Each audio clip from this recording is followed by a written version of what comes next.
उत्तर प्रदेश की राजधानी लखनऊ में श्री कृष्ण जन्माष्टमी के अवसर पर भगवान श्री कृष्ण की छठी महोत्सव और गुरु पूर्णिमा महोत्सव का आयोजन किया गया।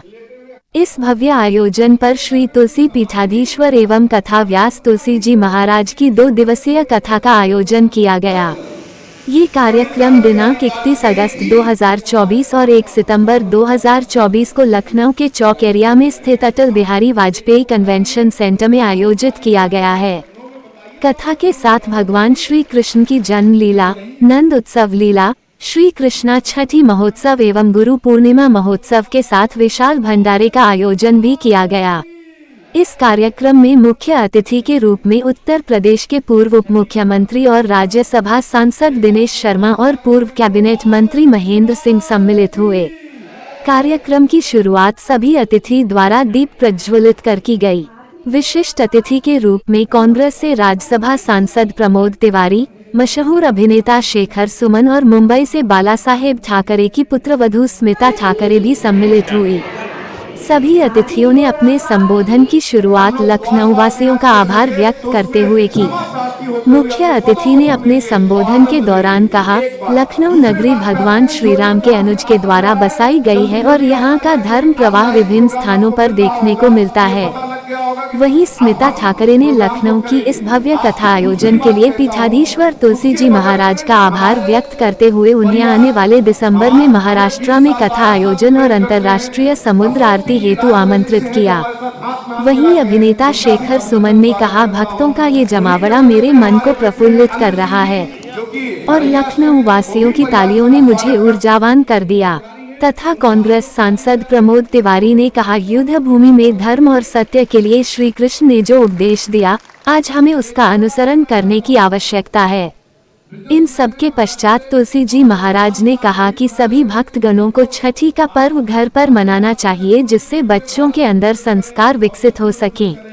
इस मौके पर रणवीर सिंह, अजय सिंह, अनिल सिंह, डॉक्टर उमंग खाना, कीर्ति शुक्ला, विनय कटियार, उषा अग्रवाल, सरिता सिंह, मोहित पांडेय, विनोद पवार, सतीश सिंह, भाजपा नेता अनुराग मिश्रा। आप सभी पत्रकार बंधुओं को, हमारे चौथे स्तंभ को नमो वृंदाय, राधे राधे। आप सभी लखनपुर वासियों को मैं ये कहना चाहता हूँ, लखनऊ वासियों को कहना चाहता हूँ, पहली बार छठी नहीं मनाई जा रही। ये छठी बहुत बार भगवान की थी सबसे। आज बताइए, आज भगवान कृष्ण ने जब मथुरा में जन्म लिया, गोकुल गए, तो पहली बार माँ यशोदा ने पार्वती जी से जो प्रार्थना की, उसी प्रार्थना की कृपा से षष्ठी मैया प्रकट हुई, उन्होंने रक्षा किया। बाद में भगवान कृष्ण की आज्ञा से हटी। कहने का तात्पर्य सिर्फ इतना है कि ये छठी जो है, ये आनंद प्रदान करती है, घर में बालक को संस्कार प्रदान करती है। घर में आनंद प्रदान और संस्कार चाहते हैं अपने बालकों को, तो बालकों को छठी जरूर करें। जरूर एक बार उनको आनंद में जरूर उनका जो महोत्सव होता है, जो भगवान रामकृष्ण का, तो संस्कार ही सृष्टि बनाएगा और सृष्टि ही आनंद प्रदान करेगा। तो मैं आप सबसे चाहता हूं कि आप सबके माध्यम से बालकों को संस्कार और छठी का मैसेज पहुंचे। गांव-गांव लोग अपने घरों में बच्चों की छठी मनाएं, ताकि जब संस्कार अच्छा रहेगा तो संस्कृति बनेगी। सृष्टि बनानी तो दृष्टि ठीक करनी पड़ेगी, और दृष्टि ठीक करनी है तो हम लोग आनंद में प्रदान हो जाएंगे। तो इसलिए छठी महोत्सव आप सबको बहुत बहुत शुभकामना और बहुत बहुत आनंद।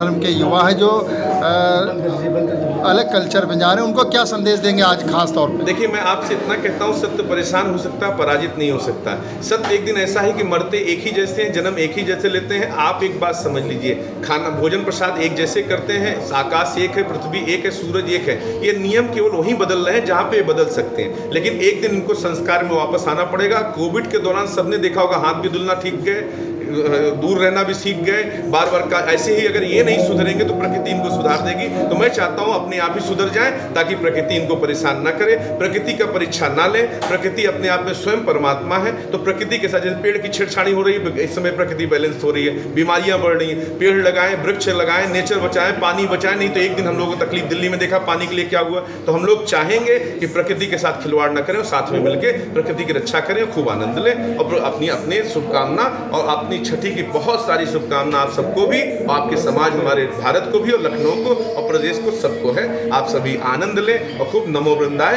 राधे राधे। और आप सभी का जिन्होंने वक्त निकाला हमसे बात करने का, और भगवान श्री कृष्ण का ये छठी महोत्सव, ये हम सब के लिए एक और ये आपके शहर में हो रहा है, बड़ी बात है कि हम सब इसमें शामिल हो रहे हैं। और इसके लिए जब मुझसे कहा गया था, मैंने इससे पहले भी कहा कि बिन गुरु ज्ञान कहाँ से पाऊँ, दीजो ज्ञान हरि गुण गाऊँ, मन तड़पत हरि दर्शन को आज। तो ये बहुत ज़रूरी है। कुछ गानों के ज़रिए भी मैं ईश्वर को पहचानने की कोशिश कर रहा था कि एक गाना है कि तुम जो मिल गए हो तो ये लगता है कि जहाँ मिल गया, एक भटके हुए राही को कारवां मिल गया। तो हम सबको ज़रूरत है, हम सब भटके हुए हैं। हम सतह से तो बहुत चमक दमक हमारी दिखाई देती है, पर अंदर कहीं रूह जो है वो बहुत संकुचित, बहुत संकीर्ण हो गई है। और कहीं ना कहीं हम सबके अंदर दीमक लग रहा है और रूह के तह तक पहुंचने की बहुत ज़रूरत है, अपने आप को पहचानने की बहुत ज़रूरत है। और उसके लिए हमें अपनी ज़िंदगी में एक गुरु की बहुत ज़रूरत है जो हमें मार्गदर्शन कराए। मैंने कहा गुरु एक सेतु है, एक कड़ी है ईश्वर और इंसान के बीच में, जो आपको सही राह दिखाता है, सही मार्ग दिखाता है। इससे पहले भी मैंने कहा कि जो भी दुख है, जो भी परेशानियां हैं, कठिनाई हैं, दिक्कतें हैं या असमंजस हैं, वो सभी इंसानों की व्यथा है और कथा एक ऐसी प्रथा है जो इन सारे दुखों का निवारण करती है।